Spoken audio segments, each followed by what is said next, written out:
Okay, mga pamangkin, it's cooking time with Chef Irene. Ano nga ba lulutuin mo, Chef? Ganda-ganda ng pangalan ko. Irene talaga. Irene. Anong tawag sa lulutuin mo? Togue with tofu. O, toge with tofu with oyster sauce. Ala Chef Irene. Okay. Nothing's gonna change my love for you. I don't know but now how much I love you. Diba? Inspired magluto. Gulay. Gulay. Ininit ko yung yung mga yung embutido. Wala na siya dyan. Ayan. Gisa lang yan, guys. Ginigisa pa lang yan. Pero kung maaamoy nyo lang siya, pak na pa. Mabang siya.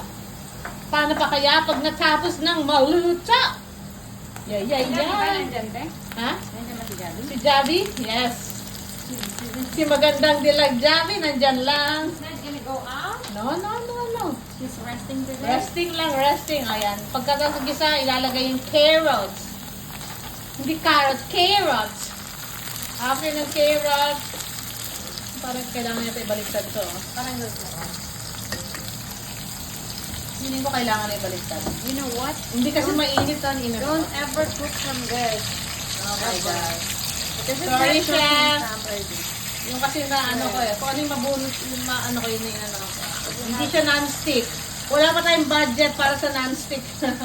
Actually, non-stick to dati. Ito non-stick to. Non-stick tong isa. Ito pala dapat. Ito non-stick.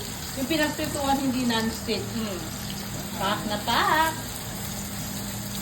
Ano ba yan? Sarap. Ang sarap. Okay. And may kanin.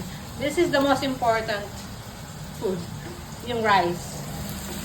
Ooh, lalala. Mamaya na ulit, guys. Pag finishing na, bye!